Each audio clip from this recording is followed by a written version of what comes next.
Que savons-nous? Que savons-nous de cet univers? Avons-nous conscience de tout ce qui se passe, de tout ce qui se déroule, de tout ce qui nous arrive actuellement? J'étais en train de réfléchir ce matin à mon rêve qui était bizarre. J'ai rêvé que je prenais 2 ou 3 trains, puis après j'arrêtais pas de prendre des avions, sans arrêt. C'était jamais le même avion. On aurait dit que j'allais à l'autre bout du monde. Que se passe-t-il en ce moment sur notre planète? Notre planète nous envoie des signes, elle nous envoie des signaux. Elle nous dit attention. Il est possible qu'il y ait des trains qui déraillent, des avions qui tombent du ciel, volontairement, certainement. Tout ça, nous ne regardons pas suffisamment les signes. Je parlais avec une dame, nous parlions de nourriture. Et je disais, je n'aime pas la nourriture préparée à l'avance. Cette nourriture, nous ne savons pas comment elle est préparée, comment elle est faite. C'est comme si vous achetez un gâteau, puis vous ne savez pas comment il est fait. Ou pareil, vous achetez un plat, une moussaka, vous ne savez pas comment c'est fait. Il vaut mieux faire soi-même les choses, ça prend plus de temps. C'est pour ça qu'ils ont fait en sorte que nous n'ayons pas le temps. Comme certaines choses à moussaka, les lasagnes, etc. qui prennent du temps. Aujourd'hui, plus personne n'a le temps de cuisiner. Surtout, plus peut-être aux USA qu'ailleurs.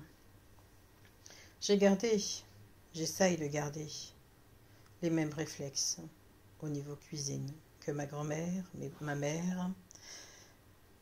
On essaye, malgré que ça coûte cher, malgré qu'on sait qu'un plat coûte peut-être 6 et quelques, ou 5 et quelques, on sait que les légumes sont de plus en plus chers. Mais est-ce que si on le fait soi-même, réfléchissez, ne serait-ce pas meilleur au niveau du goût? Il n'y aura pas de produits synthétiques. On habitue nos enfants à manger des produits synthétiques. On les habitue à se gaver de colorants, de sel et d'autres choses qui sont négatifs pour notre santé.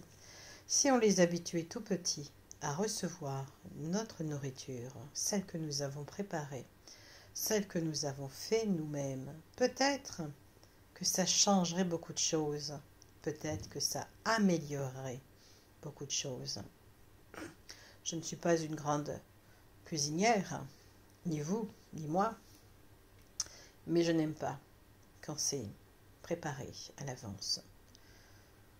J'aime bien tout ce qui a bon goût, bien entendu sans faire des plats très chers. Regardons aujourd'hui nos cuisines, regardons nos frigos. Nous sommes ce que nous pensons. Si nous mangeons des choses synthétiques, des grandes surfaces, des grandes industries, c'est elles qui gagneront. Mais si nous refusons de manger ce qu'ils nous préparent, c'est nous qui aurons gagné sur l'industrie. Pourquoi? Nous serons revenus à une vie plus saine, une vie plus simple. On peut se faire soi-même plein de choses. Il faut du temps, toujours pareil. Vous arrivez, vous êtes fatigué, vous avez travaillé. Il faut une journée, une soirée où vous puissiez parler avec vos enfants, puissiez vous reposer. Vous mettez le plat au four, c'est le plus simple. Mais si vous préparez votre plat la veille, vous êtes de repos, vous avez le temps de préparer votre semaine au niveau des plats, au niveau de ce que vous voulez mettre en place, quelque chose qui soit économique, qui dure plusieurs soirs, afin d'avoir le temps de parler avec vos enfants. Ou alors vous pouvez entraîner vos enfants avec vous, leur demander votre aide. Tiens, tu voudrais pas cuisiner avec moi? Ça te ferait pas plaisir? Bien entendu, les enfants, quand ils rentrent de l'école, ils ont plein de devoirs, plein de choses à apprendre, alors que déjà, on leur bourre la crâne à l'école, il faut encore qu'ils fassent des devoirs. Je trouve ça également inimaginable. Les enfants sont saturés de ce qu'ils apprennent, des conneries, des choses inutiles. Avons-nous besoin d'apprendre certaines choses? Non. Donc les enfants sont programmés, sont des programmes pour eux. Vous êtes un programme et vos enfants encore plus. Là, le scandale, c'est dans cette nouvelle apprentissage sexuel qui est limite satanique pour moi. Personne ne bouge. J'ai pas entendu de manifestation, quoi que ce soit, contre. C'est ça le pire. Mais les enfants sont saturés. Ils apprennent. Ils n'ont pas envie. Certains n'ont même pas envie d'aller à l'école. Ça les ennuie. Je me souviens de mon temps où ça m'ennuyait. Et c'était pourtant une époque beaucoup plus agréable qu'aujourd'hui. Nous étions libres de ne pas y aller si nous n'avions pas envie. Personne venait nous casser les pieds. On disait un mot, on signait. Le parent signait « malade ». On ne marquait pas « j'ai pas envie ». On marquait juste « malade ». Et oui, aujourd'hui vous n'avez plus le droit d'être malade. Les enfants n'ont plus le droit d'être malades. Ils n'ont aucun droit pour eux, vos enfants. Et vos enfants sont là, ils écoutent des âneries, des conneries, à longueur de journée. Doivent faire des devoirs qui les ennuient. Certains n'ont pas envie. Puis les horaires sont totalement débiles. Toute la journée. Bien entendu, des fois il manque des profs. Vos enfants ne peuvent pas rester en cours. Ils sont en salle d'études parce que le prof n'est pas là de telle heure à telle heure.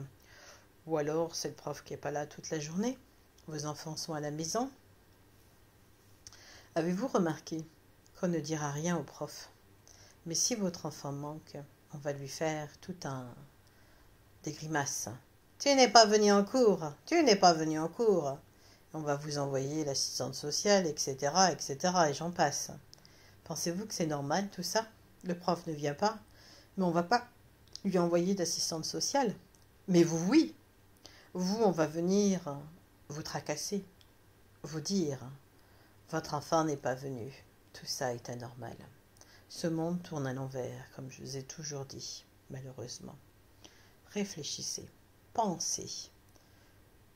Oui, vos enfants vont à la petite école, à la maternelle, petite école, collège, lycée. On formate les enfants, malheureusement. Comme on formate votre cuisine à manger de la merde, excusez-moi. Des choses qui ne sont pas bonnes. Réfléchissez à ce que vous avez envie de vivre. Qui vous avez envie d'être? Qu'est-ce que vous avez envie de manger? Qu'est-ce que vous voulez que votre enfant soit? Votre enfant n'est pas un ordinateur, ce n'est pas un programme. N'oubliez pas, essayez d'élever vos enfants sans ordinateur, sans téléphone. Je peux vous dire que votre enfant sera certainement mieux que les autres enfants. Bien entendu, à l'école, quand il sera grand, l'autre va dire « Ah, mais moi j'ai mon téléphone, moi j'ai mon ordinateur ». Ah bon? Puis votre enfant sera déconcerté, mais il sera mieux. Il n'aura pas toute cette modernité à sa proximité. Il rentre à la maison, vous dites « Tiens, mon copain il a un téléphone, moi aussi j'en veux un ». Vous lui expliquerez que ce n'est pas nécessaire à son bien-être, toute cette technologie, qu'il peut passer du temps devant votre ordinateur 1 heure par jour le week-end seulement, ou pour faire ses devoirs, ou pour étudier. Voilà. Il faut être juste avec ça. Élever nos enfants avec conscience, dans des nouvelles pensées. Pas les élever en étant esclaves des machines. Bonne journée, à bientôt.